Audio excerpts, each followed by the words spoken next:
ഈവനിങ്ങിലൊന്ന് വായി നോക്കാൻ ഇറങ്ങിയാലോ? വായി നോക്കാൻ വേറെ എവിടെയല്ല പോകുന്നത്, തൊട്ടപ്പുറത്തുള്ള റബ്ബറും തോട്ടത്തിലാണ്. അവിടെ 3 ആൾക്കാർ നിൽക്കുന്നത് കണ്ടു. അപ്പോൾ പിന്നെ എന്നാൽ അവരെ പോയി ഒന്ന് ഞോണ്ടാമെന്ന് വിചാരിച്ചു. വേറെ ആരുമല്ല, ഇവരാണ്.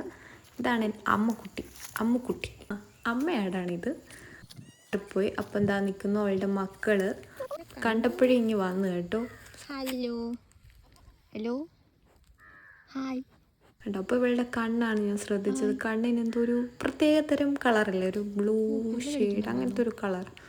പക്ഷെ നല്ല രസമുണ്ടായിരുന്നു കാണാനായിട്ട്. അവളുടെ ചെവിയൊക്കെ കണ്ടോ? അവളുടെ തലയും കട്ടിയുണ്ട് അവളുടെ ചെവിയൊക്കെ. അപ്പോൾ ആ സൂര്യൻ ഇങ്ങനെ അസ്തമിക്കാറായിട്ട് നിൽക്കുവാണ്. അപ്പോൾ ഇവളെ അടിച്ചുകൊണ്ട് പോകാൻ ഇപ്പോൾ ആൾക്കാർ വരുമായിരിക്കും. നമുക്ക് അടുത്ത ആളെ പോയി കാണാം. അവനവിടെ നോക്കിക്കൊണ്ടിരിക്കുകയാണ്. അവനും കാണാൻ നല്ല ഭംഗിയുണ്ടായിരുന്നു. പക്ഷെ അവൻ ഇച്ചിരി ചട്ടമ്പിയായിരുന്നു എന്ന് തോന്നുന്നു. ഭയങ്കര ചാട്ടവും ഓട്ടവും ഒക്കെ ആയിരുന്നു. അങ്ങനെ ഇന്നത്തെ ദിവസവും കഴിഞ്ഞു. ഇനി നമുക്ക് വീട്ടിൽ പോകാം അല്ലേ? ഇങ്ങനെ നോക്കി നിന്നപ്പോഴത്തേക്ക് ഇതാ സൂര്യനും അതിൻ്റെ പാട് നോക്കി പോയിട്ടുണ്ട്.